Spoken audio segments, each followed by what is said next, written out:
So as a uni student, we really don't have much time, and it feels like we're juggling things. At least I was always juggling things when I was studying for my undergrad degree.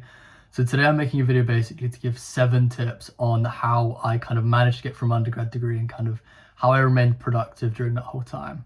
So kicking things off, first thing you want to do is install this app called Notion. Notion is basically a blank canvas for creating anything you want.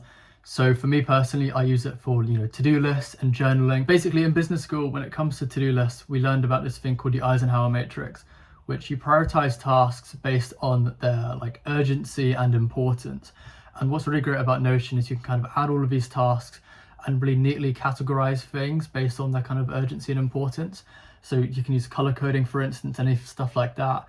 And what I really found with to-do lists on Notion is that whenever you have anything pop into your head, you add it to the to-do list, and it's just a really great way of keeping track of things. I feel like at university, new things pop into our head the whole time, and Notion's really great in terms of keeping us on top of things. I also use Notion for just general journaling about my day. So I always do a journal in the morning and in the evening. So basically how these journals are kind of constructed, you'll see on the screen, but I do it based on what I actually want to achieve today and how I'm feeling today. So in the morning, I'll list off a bunch of things I want to do for the day, and how I kind of manage this is I prioritize it based on a traffic light system. So I have red tasks, things I must do for the day, and then amber and green. So a red task might be, I've got to submit this coursework, while a green task might be, I don't know, I've got to take the bins out, or anything kind of mundane like that. I also do an evening journal, which is basically a bit of a checklist to see what I actually have done for the day. So I look at my morning journal and I kind of write in my evening journal, how do I feel at the end of the day? Did I feel like I had a productive day? And what did I actually achieve today? How many of the goals I set out in the morning did I actually achieve in this whole day? And basically any goal that I didn't achieve throughout the day, I write it down in my evening journal. So then when I wake up in the morning, I will then add any tasks that I had in the evening to that morning journal. So I basically always keep on track of what I'm doing. So then I also use Google Calendar. Google Calendar is great for more recurring tasks that wouldn't necessarily fit into Notion tasks. So I kind of set this for a lot of reminders and things that I need to do. So it might be, lectures, going to the gym, meeting with friends and stuff. I feel like there are so many things going on at university sometimes. I also color code mine just to make it a bit easier to read sometimes. So for instance, kind of more fun tasks, I'll put as green. Lectures, I always put as purple. And kind of studying and revision stuff, I normally put as yellow. I find this is kind of a really great way to quickly look at what I'm doing for the day and to kind of have a better understanding of what I actually have planned. Next thing on our list is this app called Forest. I have been using Forest since I was doing my A-levels at 16 years old. I'm now 23 years old, so I've been using this app for 7 years now, which I think is insane. Forest is an amazing app. So basically how it works is you download it on your phone. You get to plant a tree, and basically how it works is when you plant the tree, you're effectively locked out of your phone, so it disables all notifications. You can't kind of leave the app or your tree will die, and you can set a timer for 30 minutes, an hour. I think you can set it up to maximum of 2 hours, and it's a really great way to kind of keep off your phone where possible. I'm really bad when it comes to kind of focusing and studying sometimes, and if I have my phone next to me, I'll just start going on YouTube videos and stuff. So I find Forest really kind of prevents me from kind of messing around on my own time. I think it's a great app. If Forest doesn't work, and sometimes it doesn't work for me, alternatively, I used to just give my phone to my friends in my flat. So I'd just pass it to one of my friends and say, keep my phone for an hour and I'll come back later. And normally they'd be fine with that. I think it's just a great way to kind of hold yourself to account. And if you have a friend who's taking hold of your phone, it makes it a lot easier, of course. So I'd also recommend studying in different locations and not just being stuck in your room where possible.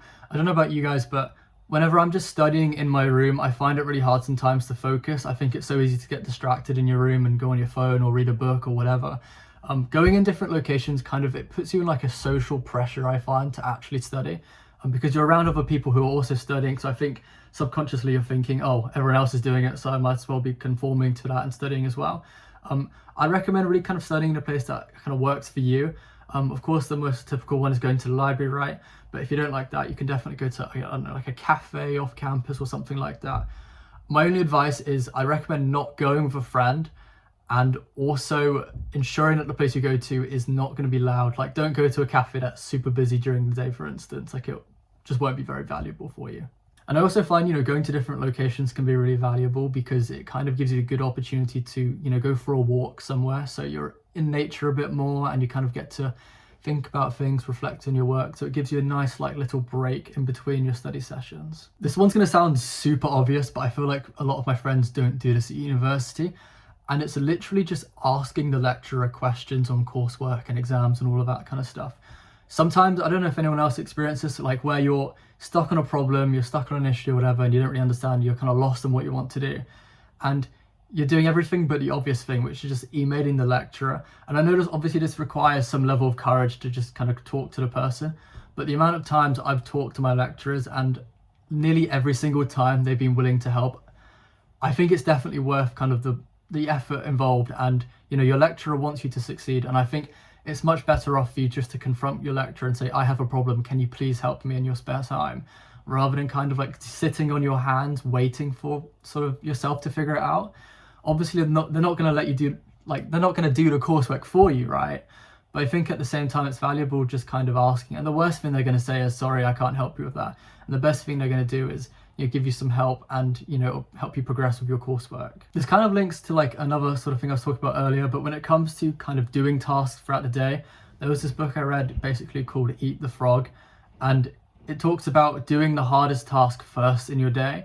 So, you know, linking back to that to-do list I was talking about earlier, you might have those red tasks that you might have to do, like, I don't know, submit some coursework or do whatever. I definitely recommend starting your day off by doing those hardest tasks first where possible. I think it's very easy to kind of become very lazy and just to kind of do green level easy tasks throughout your day, you know, taking the bins out, you know, doing 5 minutes of reading. But actually starting off the hardest task of the day becomes a lot easier for the rest of the day, because you kind of build like a snowball effect over time where, you know, you've done the hardest task, you get that momentum throughout the day and you can kind of progress moving forward. I think it's very easy just to kind of put off tasks, but I think to have the courage and just to avoid procrastination by doing the hardest thing when you have the most energy normally at the beginning of the day. And that's the video. That is literally what helped me get through my undergraduate degree of university. I'm doing my master's now and I'm still kind of struggling sometimes to remain productive, but these kind of fundamental systems and techniques have definitely helped me power through sometimes. I think especially when it comes to like exam season, you can get bogged down sometimes. So having a clear system in place is definitely really valuable.